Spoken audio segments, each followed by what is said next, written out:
Opinions, viewpoints, and beliefs presented on this program do not necessarily reflect those of the management, the affiliates and broadcast partners, or the sponsors. Listener discretion is advised.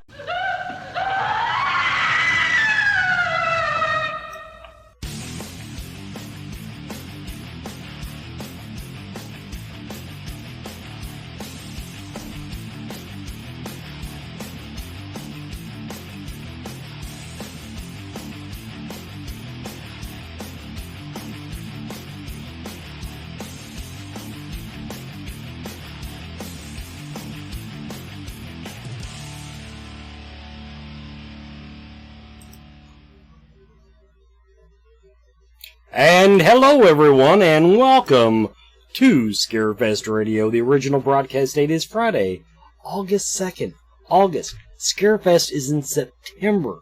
So it's like just right here. What can I tell you? Y'all know that I'm on your side. You know, fans and visitors of Scarefest, you know I'm on your side. I was supposed to have at least 2 celebrity announcements tonight. They yanked one out from under me because, come to find out, the person has to film. Fair enough. But I got all these emails this week of all this stuff that said, get these banners done, gotta be able to announce this weekend. And then, no, I can't. I'm going to show you the banners tonight. Screw it. I'm showing you the banners. We just can't share them on Facebook and stuff because of contracts. But anyway, here's what's going to go down tonight. Now, of course, my guests are the talented and lovely and everything else, John and Stacey Edwards, and he's like off camera now, staring off into, looking at his phone, I'm quite sure. 15 minutes after everybody, we will do our celebrity announcement. It's one that's, it's not going to come as a big surprise because some people dropped it on another show the other night. Just saying.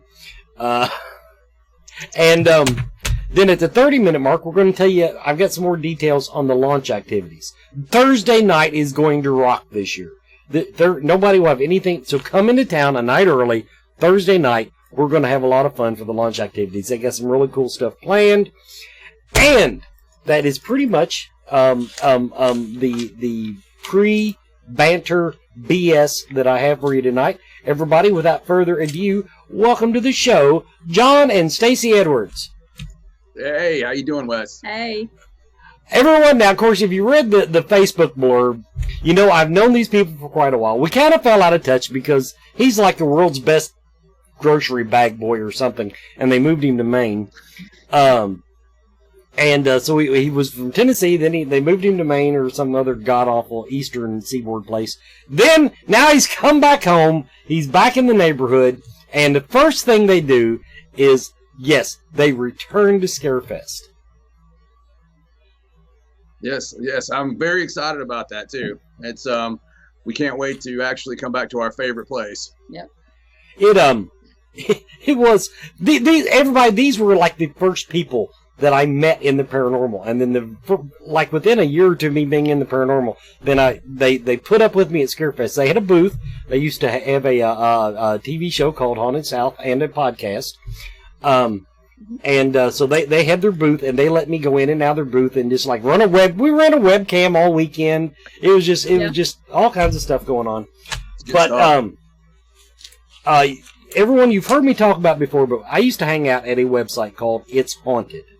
Now, It's Haunted was the idea behind it was a beautiful, beautiful idea put together, come to find out, put together by a total shitbag that just wanted to sell the domain. That being said, the website was advertised as bringing together skeptics and paranormal investigators and psychics and all of us into this whole paranormal unity umbrella. Sometimes you hear me kind of cringe. You can watch my eyes roll when somebody says paranormal unity.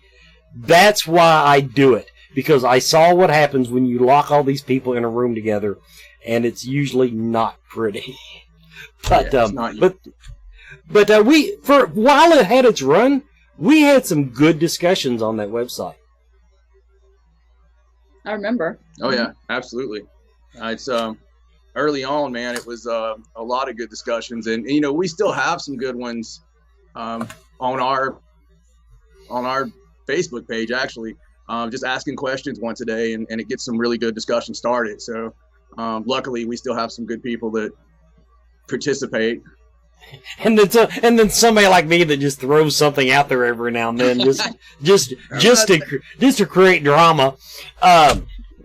Like today, what was it today?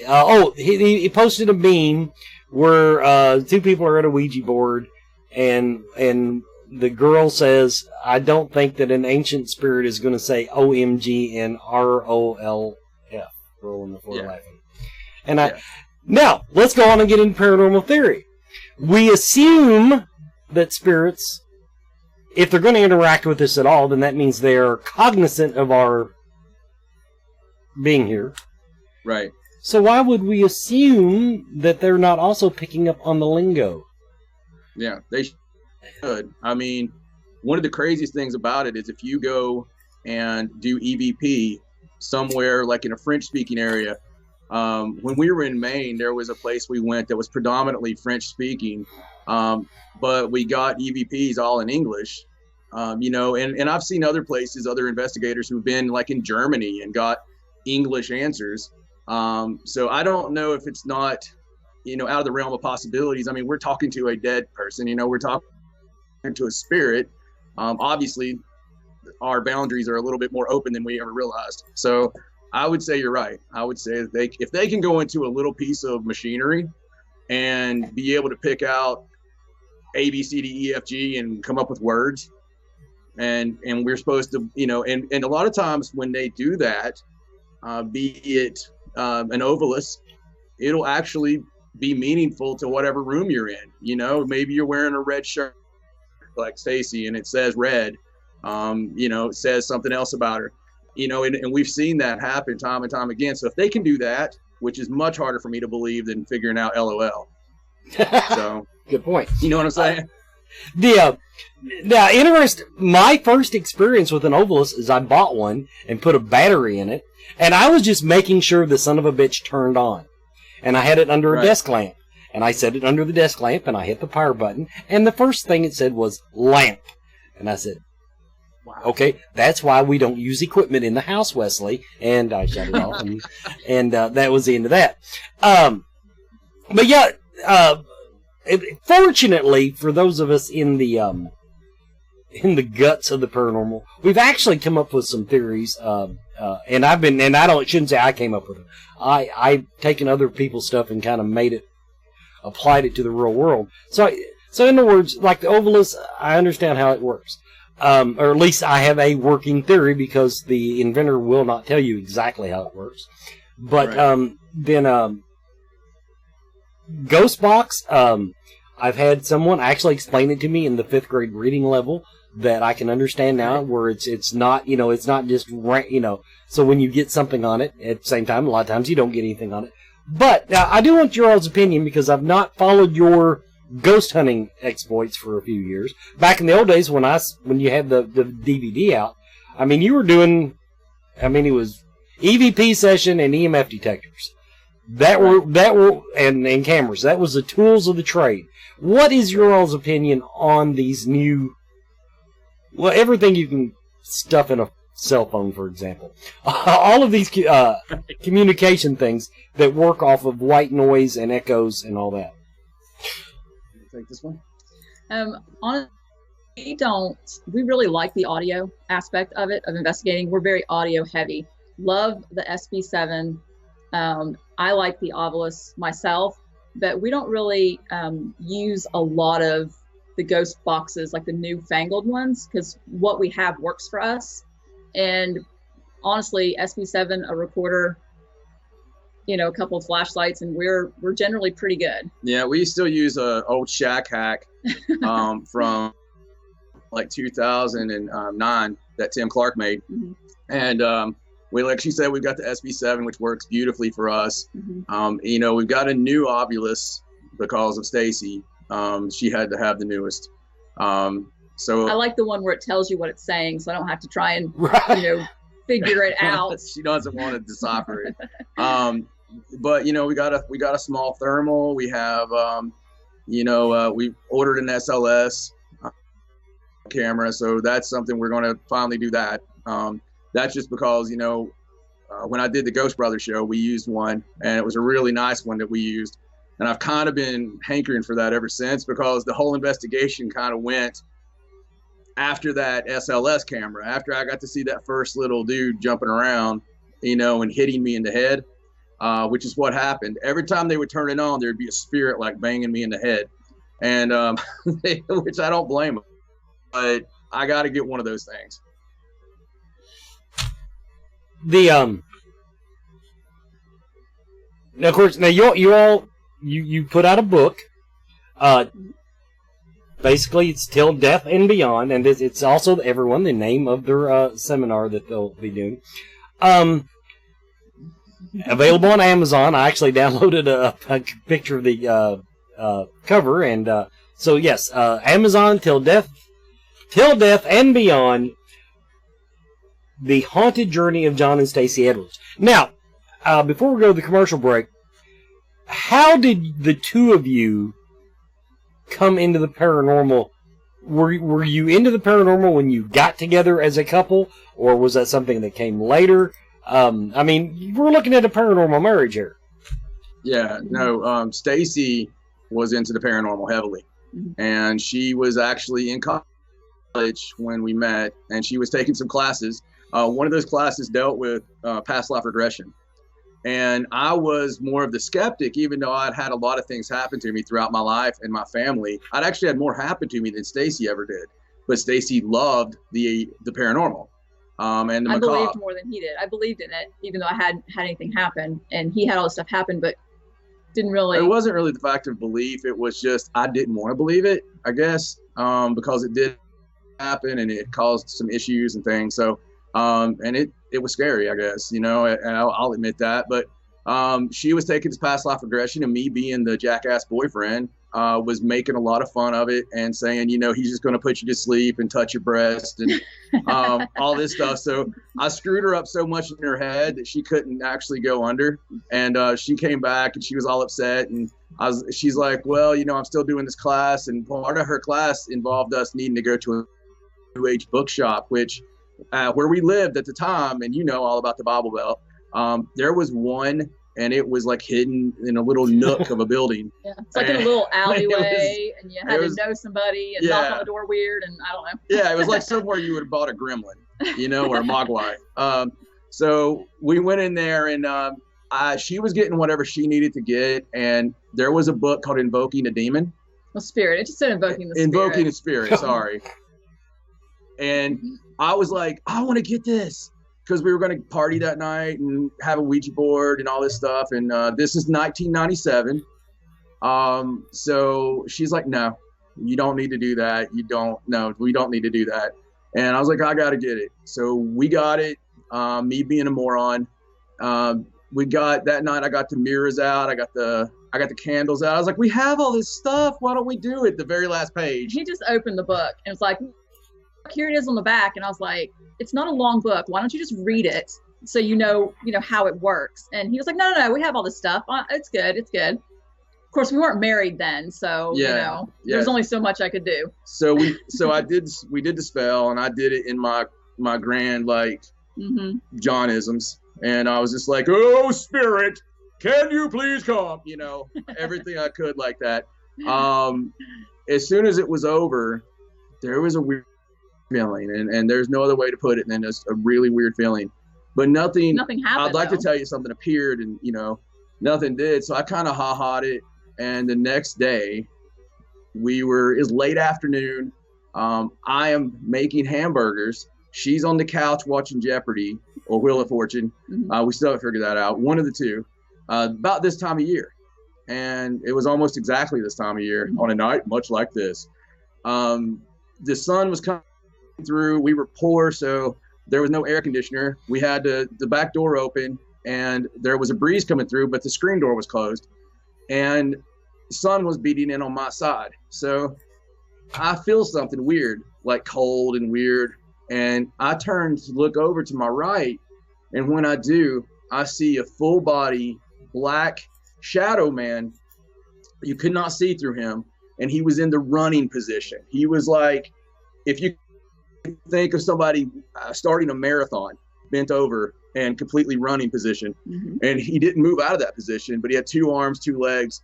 He goes right through the kitchen, and I was just completely like, I was just, just staring.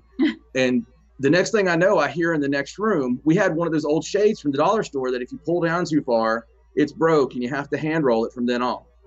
And it was down all the way, but I heard, and then I heard, she goes, John, and I just hollered in there, I don't want to talk about it. Yeah, see, I was sitting in the living room and we couldn't see each other because there was a wall, and I saw that thing come out of the kitchen. It came straight from out of the kitchen, and I saw it out of the corner of my eye, and it went between me and the television, and it completely blocked out the television. I couldn't see anything, and it just went straight past me out the window and made that shade pop up. And I mean, I couldn't do anything. All I could think to do was yell for John. I was just like, John, and he just said, I want to talk about it. And so we didn't talk about it for like a week. Yeah. We just kept it to ourselves. When we did talk about it, we had the exact same experience. Mm-hmm. Saw the same thing. Seen the same thing. And it didn't freak us out to that extent, but we knew that something had happened. We knew that something was, trying to make contact. And we went straight from that to trying to find a team, which you couldn't in 97. We finally found the closest team we found was like 3 years later, and it was still like Knoxville, which is, a couple hours from us. So we did it on our own until like 03. I joined the team, and from then on, the rest is history, and had our own teams from about, I don't know, like had my own team in 05 and then on. But we basically did it by ourselves for a long time. And then we let our friends join in. So that's pretty much it, man. We have a question from the chat room we'll get to when we come back from our little commercial break here. Everybody, you're watching Scarefest Radio, and the first thing that we want to do of the hour is recognize our sponsor of both this show and our new Mystical TV, the Mystical Fair in Lexington, Kentucky. It's Lexington's only monthly psychic and holistic healing arts fair, and it is actually where I began the part of the journey that I took that includes all the metaphysical stuff. But each month, the Mystical Fair offers the best in psychics, intuitives, and mediums, as well as a variety of metaphysical vendors, local artisans and crafters, and independently owned small merchants who offer unique and special items. They also offer free seminars throughout the weekend that you will not find anywhere else. They support local. Very important to me. And that's what they offer, that's how they offer all those wonderful talents a monthly home. This is all to serve you, the community. Make plans to visit the Mystical Fair coming up this month, August 17th and 18th. It's at 1084 Whipple Court. That's the Employment Solutions Building. It's just off Newtown Pike on the north end of Lexington. Visit the website mysticalfairlex.com to learn more. And during the commercial, both of my earbuds came out. Okay, everybody. Our first celebrity announcement. And I had to get this one in tonight. It wasn't even ready, but to do the launch party announcements justice, he's going to be a part of one of those. I had to have this announcement tonight. I had to pull it. I had to wrench it from Layla's dying grasp. Anyway, Mr. Steve Nappy. Steve Nappy is coming back. He was in Death House. Had a good part in that. Old 37. I will say that in his, I watched Checkpoint, and now his part in that, I was so excited to see that he was in that, and his part in that involves basically him getting shot in the head, and you watch his head snap back. But he did it with flair. But Steve Nappy is coming in, and I'll tell you a little bit more about his involvement in the launch festivities when we do the 30-minute mark commercial. We've lost John, so it's just going to be me and Stacey here for a moment. The live TV is always so much fun. Yes. Now, from the chat room, now, first of all, I want to say what you did when you read that book and did that is my that is my spiritual career, going along and smacking people back of the head and saying, don't do that. Most of the cases I get involve something along those lines. Although now with the internet, it's so much more fun. But the question was, do you think you opened a door, and did you ever actually do anything to close that door that you might have opened? Looking back on it years later, we feel like maybe we did. And no, we didn't live there very much longer. And so it's the other guy's problem. I get it. It's the other guy's problem. It's a duplex. So whoever lives there now, I don't know if they have problems, but we never did anything to close that or reverse it or anything. I mean, we were ignorant of it at the time, right, of what we had done. Yeah, it's 22 years ago. I think that whatever it was, though, came with us to some degree because we dealt with severe hauntings at our next home, and especially in Charlotte, North Carolina, where she would basically sleep underneath me every night. In the it was around 99, 2000, we would literally have our furniture move. We had you could hear people walking around our kitchen, which was right down the hall from us, and this was old ranch style home in Charlotte. You could hear him walking around, hear him walking down the hall, plain as day, not some kind of fantastical illusion in your mind. This was absolutely somebody walking around, to the degree of you lose the badassery of being a man, like you lose the fact of let me grab my gun, because you know what it is or what it isn't. So it was horrifying living there, and that's happened with my houses and with my parents' house. Everybody who's ever went to go visit my mother, who's always sick, she's been sick for like 20 years, basically in bed for most of this. And people that go visit her always see a man appear. If it's a female, they see a man appear in her room, and it scares them to death where they'll never come back. Stacey even had an experience there. So it's kind of a haunted family type thing, I guess I could say. Now, along those lines, did you, and you don't have to do it, I should have asked you this before the show. Did you ever share with the unwashed masses the story of your, we'll call it a hitchhiker or an attachment? No. Okay, well, we won't go into it then.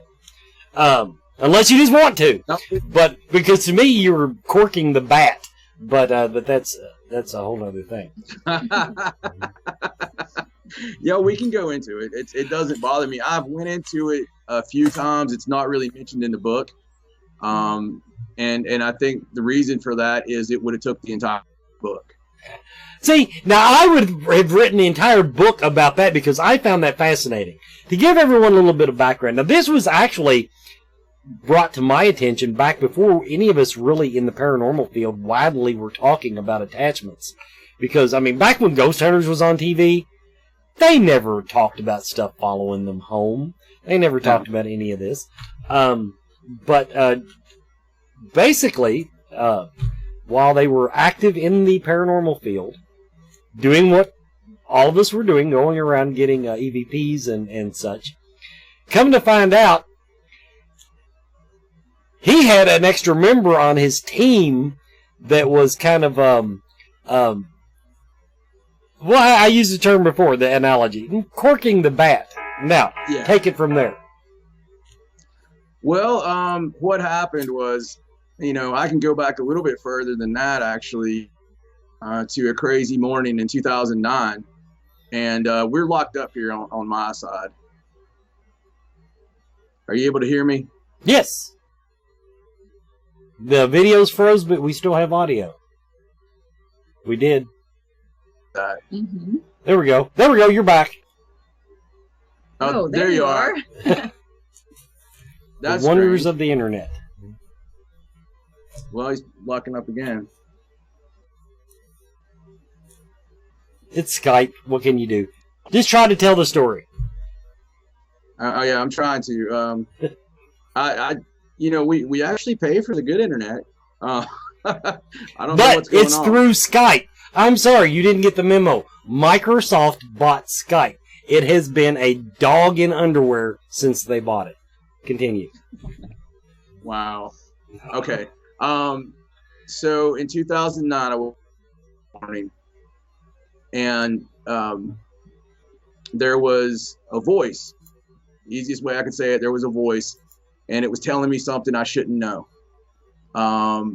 That's something I won't go into, but Stacey was able to confirm it for me when I woke her up. And I was actually hearing a voice in my head, and I was real thankful I was into paranormal at that time, so they couldn't lock me up directly for hearing a voice. But I had honestly always been against any kind of psychics or any kind of, I don't know. I just had a problem with them. And when my mom was a teenager, she had went to a psychic that had dead on told her everything correctly about her entire life. Told her about me, told her what color eyes I would have and everything. And told them all when they would die, which I despise the fact they did that. That kind of sucks. I've never known a psychic to do that. Continue. Yeah. Well, she was the real problem was she was correct about everything, and then she told him that, So, anyway, I'd always had a chip on my shoulder because of that, and we had a whole team full of psychics at one point, and I guess I just wasn't. I didn't want everything to be metaphysical. I wanted to use scientific. I wanted people to believe me when I told them what might be haunting their house. And so I like using things that are tangible. And the metaphysical was always Stacey, not me. She was always the one going, "Can we go to Mystical Fair while we're up there?" And I was like, "Yeah, we'll do that." But when I heard that voice, it kind of was a paradigm shift. And then when the fact that Stacey confirmed what it said, fast forward a little bit, we went to a location, and there was a spirit there who used to be married to a guy named John. And there was a feeling that I had out of this room that she had taught school in. And I had this amazing feeling. I got these incredible EVPs, all Class A. And it was saying her name. It was saying things about me. It was talking about the bright man and all this stuff. And it led me to some of the most amazing EVPs I ever got. Like every room was just one great EVP after another. Basically everything I asked for, I was getting. And investigations kept going like that to the degree of I talked about this experiment before. We had a skeptic with us one night, and the K2 meter, back when we used those, it was going all the way to red on everything I asked. And the guy goes, "Well, you can manipulate those. Use another one. Yours is gimmicked." I'm like, "Sure." So I used another one. And I was like, "Could you go all the way to red, please?" And it went all the way red. I was like, "Could you go all the way to red 3 times?" It did, and it did it right on command. So he goes, "Use them together." I'm like, "Sure." So I was like, "Can you make both of these go all the way to red?" And it did. So finally there was a third K2 in the room, and he goes, "Use all 3 of them." I'm like, "Okay." So I used all 3 of them, and I'm like, "Can you make these go to red?" So it did. The guy's still looking at me like snidely whiplash. And I was like, "All right." So I just went out on a limb, and I just felt it. And I was like, "Could you just make the one in the middle light up to red? Only the one in the middle." Now, I was holding them in my hands like this, letting them lay there. So anybody who's ever used a K2 knows it's physically impossible for one of them to light up if they're all together without the other ones lighting up, simply because, you can screw with those with a cell phone. But, it would still light all of them up. So when I asked for that, Stacey was there, Tim Clark was there, everybody was there. It just lit up the middle one. I said, "Can you light up the one on the left?" It did it. Light up the one on the right. It did it. I think I said some probably SF12 things to the guy, and that was it. Yeah, we didn't see him anymore, did we? No, we never saw that guy again. Strange as that was. So anyway, at Scarefest, we were at Scarefest, and I don't remember which year it was, Wes. It was the first year. I think it's 2010. Okay. The whole weekend, we were right beside Serena Gordon. and Serena was doing readings all weekend. And so we weren't friends with her yet. And Stacey kept all week, because I'd been having all these things happen. Basically what had happened is I had told about when somebody got pregnant. I'd had, you know, a thing come to me. I just call them things, you know. I was like, well, on April 3rd, we're going to hear something very important about our daughter. And it ended up being that she was pregnant, and which was not cool, by the way, at the time. And it was a lot of things like that would always come up. Even my grandmother's death and things like this, it would come up, and it was always dead on, but I wouldn't share it or tell anyone or anything, because I didn't want to be associated with that. And so we were there, and she was like, my head was hurting all weekend. I had a headache all weekend. And he was a pleasant delight all weekend. So she was like, you got to get a reading. Get a reading. You got to get a reading. Please get a reading. And finally on Sunday, I was like, all right, will it make you happy? And she's like, look, I've put up with you all weekend. Yes, it'll make me happy. Get a reading. So she asked Serena. I went over there and got a reading. So Serena, who had been calm and mild-mannered and, you know, very sweet all weekend, she sits there across from me, and she's like, all right, honey. Okay, let me take a look here. And she's doing all this stuff, and then all of a sudden she's like, oh, Lord, what the, hold on a second, Patty, and she takes off. And I'm sitting there, and I just shit my pants. I mean, I didn't know what was going on, and I look over at Stacey, and I'm like, what the hell is this? And she's like, I don't know. I'm like, is this a joke? And she's like, I don't know. So Serena comes back. She goes, I'm really sorry, honey. She's like, that's never happened before. She's like, there's a very powerful thing with you. There's like a very strong female presence. And she looks at Stacey in the best poltergeist movie type way. And she points her finger and she goes, and she don't like you. And I was like, shit, you know, I mean, it sucks to be you, honey. But what ended up happening was Serena told me, and I've been all over her ever since then, about, hey, you got to use your gift because you're very good. And she told me everything about the house I had been to. She told me details about that schoolroom where I had picked this lady up, Betty. And so she told me every detail about that room. So I didn't tell Serena that she had told me correctly, and I brought her to film on our second documentary. And she went to that room, and you should have seen her. When she first walked in that room, it was exactly like she had said. It was blue, it was a schoolroom, and Serena was like, oh my God. She's like, this is exactly the room. And I was like, yeah, it is. And Serena said that, you know, it makes her happy to see me get excited. And because of how excited I tend to get. So she goes and gets me whatever I ask for. If I go in a place and I say, is the ghost of Jebediah here? She goes, and in my head, I picture it like she goes through the house and she's like, Jebediah? No. Jebediah? No. Jebediah's in the back, you know. She brings Jebediah, you know, out to see me. We have, ever since I've had the attachment, we've had some of the most amazing evidence you could ever imagine. Full sentences, you know, class A stuff. We get like conversations on the SB7 where you can hear different voices talking to each other about us. Yeah, it's the strangest thing. And that's a normal thing for us to pick up both sides. By the way, she doesn't not like me anymore. Like, we're friends. Well, you know. Yeah, she's part of the family now. I mean, she's been around for a long time. So, and she gives us a lot of information. I'll tell more about it when we come back from the commercial break, but that's why we get along so good. Anyway, everybody, we've got a quick commercial break coming up. When I come back, we'll do our launch day announcements, and then we'll get back to the story. Be right back with more Scarefest Radio.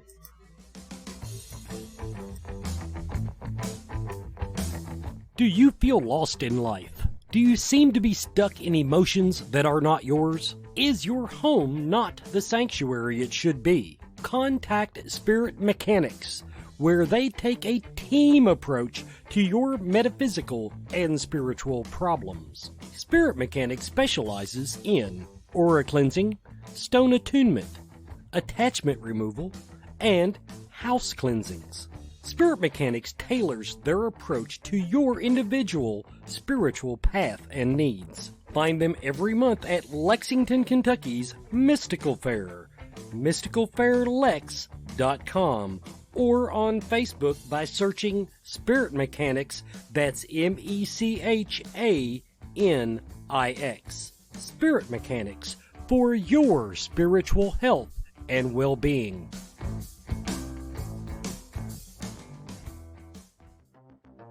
Coyote Chris Sutton.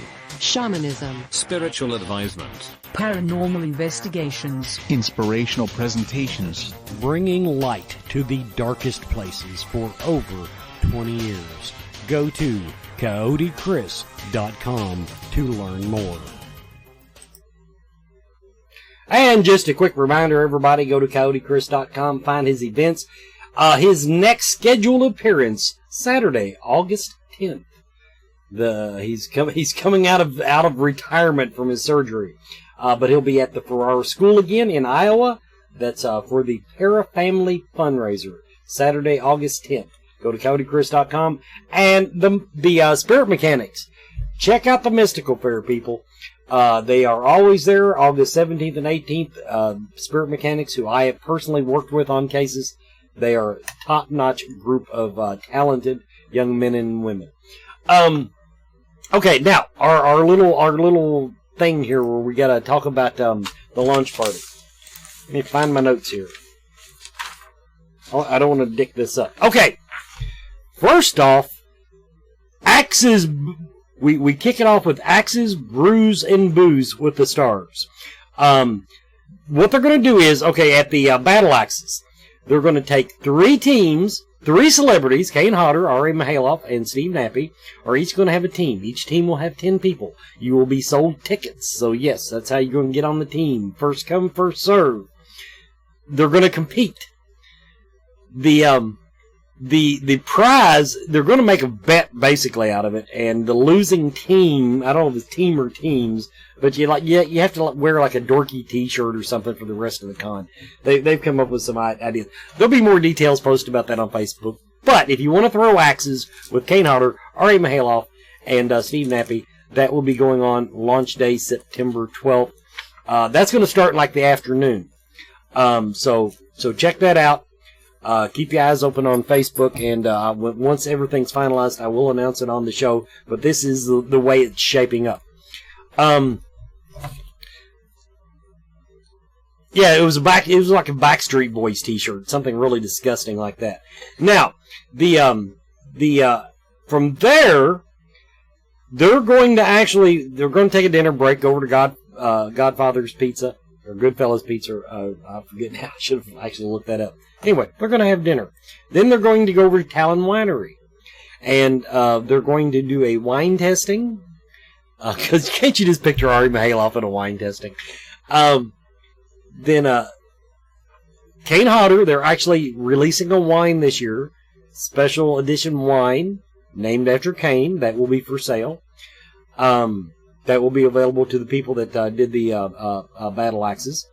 And then after that, let's see. No. You've went off my announcement, sir. There we go. Or slideshow.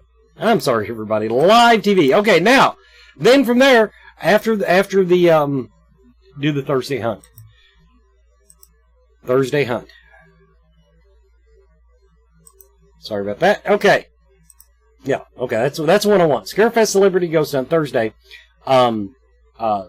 Steve and Tango at the Talon Winery. They are going to do a ghost hunt. And then if the guys don't get too drunk on wine, who knows? R.A. and Kane and Steve might join in. But so that we'll have tickets for that for sale very soon. Then, also, the other part of the launch party, if you can't throw axes like me because I have a bad shoulder, turn them off. Turn Skybar on. There we go.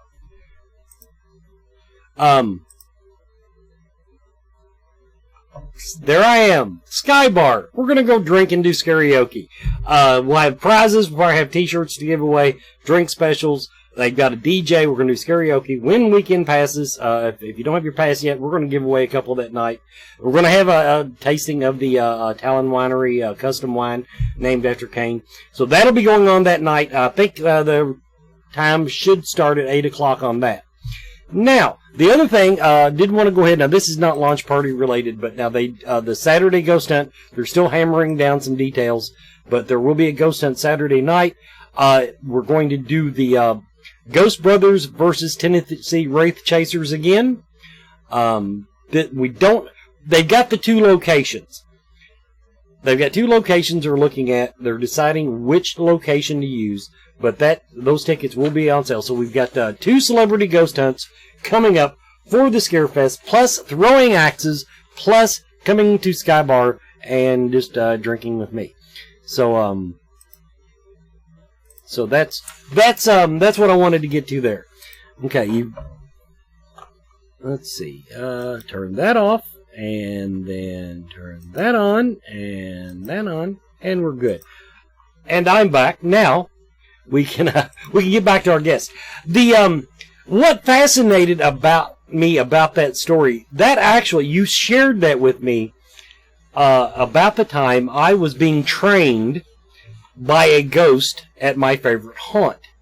And now I've not had anything that extreme. First of all, none of them are allowed to follow me home. Screw it. I will not stand for it. But, for example, this ghost is so cooperative with me at the Ross Opera House that when Chris Maggard went in to shoot a little mini documentary there, it was kind of a challenge. You know, you go into these places and they're not as haunted as I hear. So we did a dowsing session. And, of course, dowsing, a lot of people, dowsings. So what we did, we'd ask yes and no questions on the dowsing rods like usual. But he also set up his digital recorder to record EVPs. And the EVPs that he was getting were matching the dowsing rods. And it was all thanks to Loretta, my friendly little neighborhood ghost who takes care of me when I go in there. So I started in the paranormal on the very technical side. Right. Just as John described. If I couldn't catch it on a camera or a digital recorder, I wasn't interested. As I pursued the metaphysical side, these were two of the people that I went back to talk to that say, I'm kind of getting off the rails here. What do you think about it? And that's when he shared the whole thing with me about his cheating ghost that gets him EVPs, and I felt much better about my situation. Now, one thing I did... What's that? Go ahead. Well, I mean, I have that that's the first time that I've ever went into it to that degree with anyone. So I wanted to give you some kind of important little nugget tonight. Well, you've had such a big influence on my life because now, as I explained in the Facebook post, everybody, Paranormal Filler, my long-running, freely syndicated podcast that I did for friggin' years. I beat that horse. I beat that horse a long time. They inspired the title because I think it was, now one time they actually scheduled me as a guest, just to be fair, but I think I was on their show like 3 times. And the other 2 times I happened to be in the chat room and, some famous person canceled on them or didn't answer their phone or whatever. And they said, "Hey Wes, can we call you?" And I said, "Yeah." And I don't even remember what we talked about, but I think one reason, that they kept bringing me in other than just my tendencies toward being an attention whore was that I'm willing to talk about any aspect of the paranormal. I don't mind theory. I don't, I embrace all that. And like I said, but I said, I'm filler. I'm filler. I'm just whatever comes along. One of the things on the reply to that, and I don't mean to cut you off, but you had a huge impact on me as well because we had not been as consistent as we should have been with Haunted South, and that wasn't really our fault. I won't lay the blame anywhere else, Wes. Not you, Wes, but my other Wes. We weren't as consistent as we would have liked to have been, and a lot of that was on us. But you had said something to me, and it was just a little, some kind of comment that really meant a lot to me, and it was about the consistency. And so it affected me so much that I made sure when we started doing Paranormal Sideshow that we were every week. You know, at the least, we promise every other week, but we normally deliver every week. And here lately, we've been having 5-hour shows, which is actually seems like people love that because the downloads went up tremendously for whatever reason you want to listen to a 5-hour show. But but that's thanks to you, man. Well, I have to pass the credit along to Jim Mallard, because when I first got into podcasting, he was one of the people I spoke to, and I interviewed him on the show, and I said, "What's the secret to being a successful podcaster?" He said 50% of it is just showing up. Yeah. But you create a habit. You know, you create that habit. Your content's great, but people have to say, "Oh, it's Tuesday," or whatever the hell. There should be a new podcast. We're going to do our commercial break real quick and get that knocked out, and then we'll finish up. Everybody will be right back with more Scarefest Radio. Everyone is talking about CBD oil. Most of us know that CBD is a cannabis compound that has significant medical benefits, but does not make people high. Its benefits include pain relief, anti-seizure properties, anxiety relief, fights cancer, reduces the risk of diabetes, and it is even used as a sleep aid. Blue Leaf Naturals CBD and hemp products are full-spectrum hemp extract oils. They use only hemp grown in Kentucky, supporting Kentucky farmers and businesses and helping you and your family stay healthy and well. Blue Leaf Naturals, created with care from seed to shelf. Visit their website at blueleafnaturals.com. Blue Leaf Naturals, a Kentucky proud company.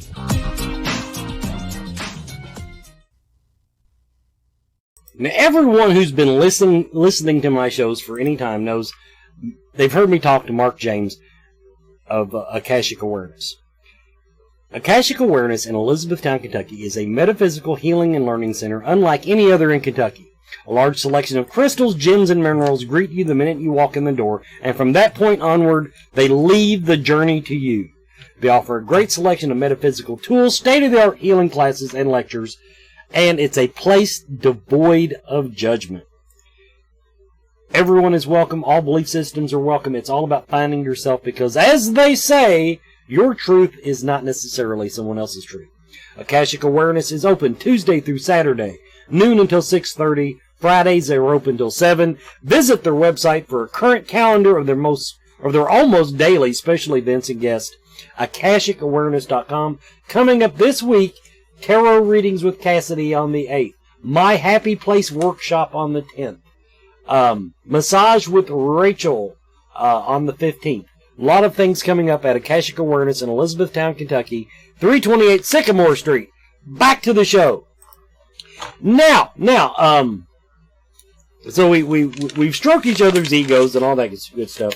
I do want to get into something that I saw on your. We're going to spoil your seminar just a little bit. Oh, I'm supposed to tell. Here, okay, kick over Bubba Fest. I'll be at Bubba Fest. I'll be doing bad tarot card readings. Free Scarefest passes will be given away. If you're in cosplay, come up and I'll give you there's a good chance you'll win a pass. If you're really good at it. But yeah, if you want to meet me, buy a cheap t-shirt. Bubba Fest coming up in Knoxville, August 23rd through 25th. Now, back to the show. One of the things, what is your pay per boo theory? That is one of the topics of their seminar, Till Death and Beyond. Because we talk about that a lot on this show. Pay per boo theory. Yeah, the pay per boo is something I developed and when I was going to Waverly every year. I noticed that when you go to Waverly or you go to Trans-Allegheny or anywhere like that, it's a new thing, right? So even now, it's relatively new. We're talking 15 years maybe that we've been doing this.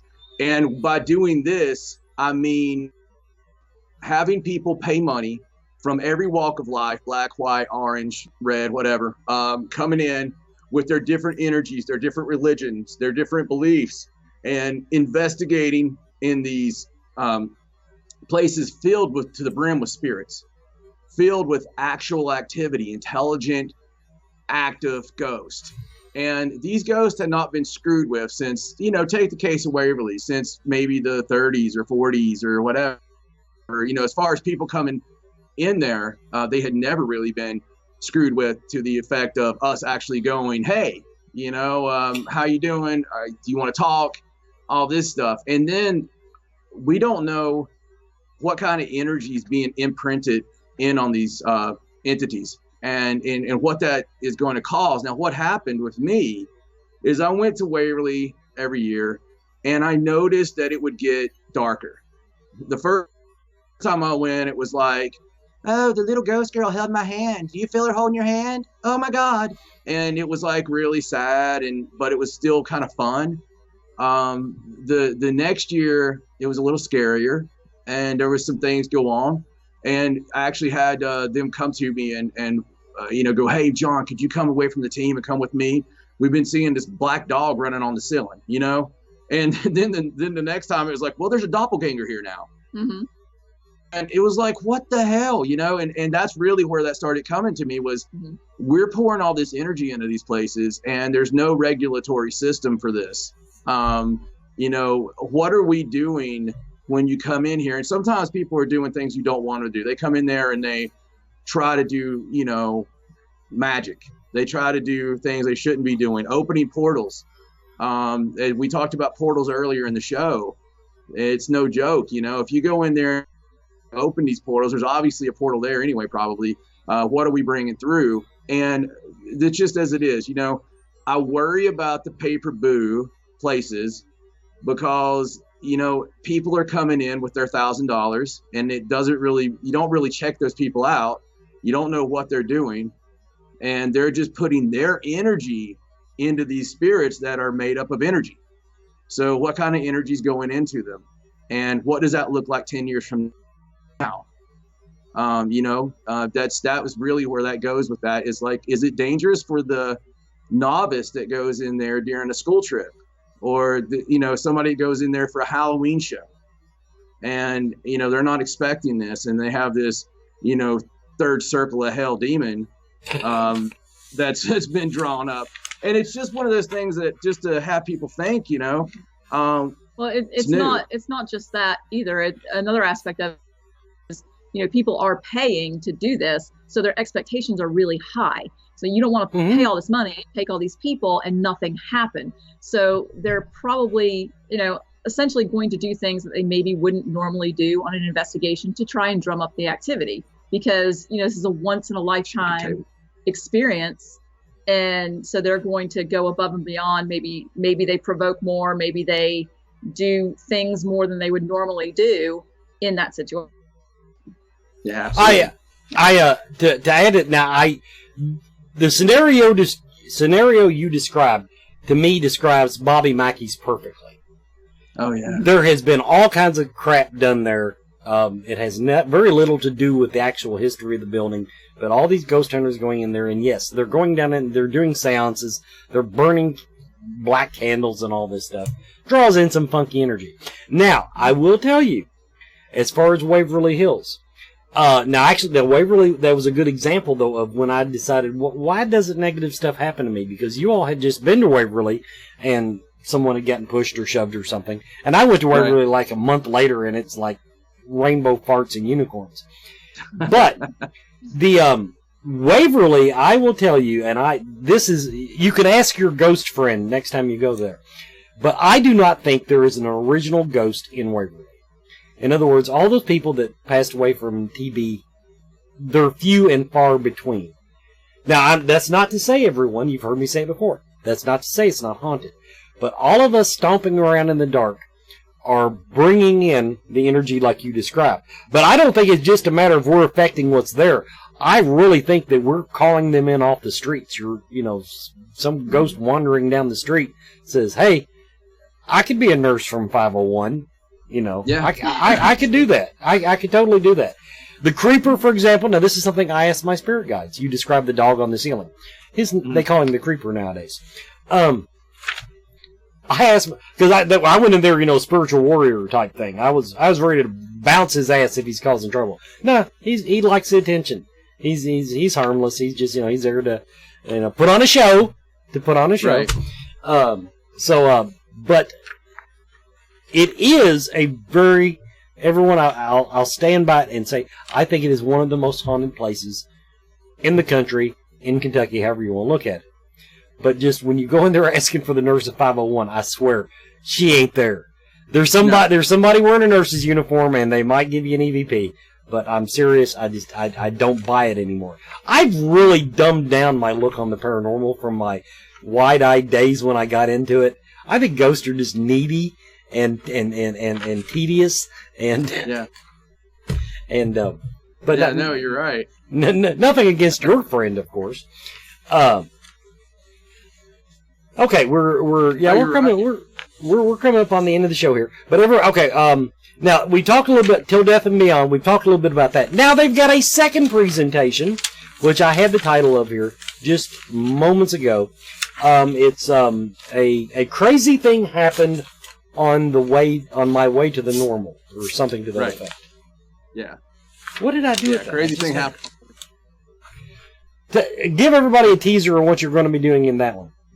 Absolutely. Well, that one we're doing with our good friend Alan Marston. So Alan, much like you, was he was listening to the show back in Haunted South days, and he invited us to go to Appomattox Courthouse with him, and I introduced him to some spirit box, and we, started up a friendship, and that friendship continues now, and Alan has branched out into the world of doing a lot of seminars, doing a lot of public appearances, and really sharing some knowledge out there. So we're doing this when we're teaming up with Alan, and basically it's like it sounds. We want it to be normal, especially Alan and Stacey never had a desire to be normal. No. But what really stopped us on that quest, that what really shifted our path, and basically it's a joint thing. It's a kind of a round table deal where we're talking about some of our experiences, and we're jumping in from everything from psychic development, black-eyed kids, some alien abduction, shadow people, and which has been with us and Alan, demonic oppression, which whether it's demonic or not, we've definitely lived through the oppression part, and the Hulda folk, or little people, hidden people. So we're going to be hitting some of those more interesting topics. In my opinion, they're not your everyday topics, because there's not a lot of people that talk about the little people, talk about hidden folk, not the shadow going by your foot that you see and you think it's a cat, but it's not a cat. Most people's experience that, and so we're going to get into certain things like that, and especially shadow people, which Alan does a great lecture on that himself. But we're going to try to, entertain people for a little bit. Now, the last thing I want to touch on before we let you go, Paranormal Sideshow. Now, that is the current iteration of Haunted South. But Paranormal Sideshow, that's their... How often do you do it? Weekly. Okay, it is weekly. Now, yes. Stacey told me that she almost forgot your Skype name because y'all don't use Skype that much. So are you all doing the round table, the sit at the table thing and bouncing news stories back and forth? Yes. Okay. Everyone, I have to tell you, here they come again as a great inspiration to me. I tried to copy their formula. I had Lisa Schnurr, the haunted librarian, back on Paranormal Filler, and she did co-host Scarefest Radio for a while. We were decent at it. But when these two bounce paranormal and related news stories off each other, it is a wonder to behold. I do bow to that, because I was, of all the things I've gotten good at on doing the TV and radio, I've never been able to completely plagiarize what you all do. Well, we greatly appreciate it, my friend, and we still do that. That's in fact, we cut out guests because we got tired of dealing with them, and we just basically, because from your mouth to God's ear, I understand.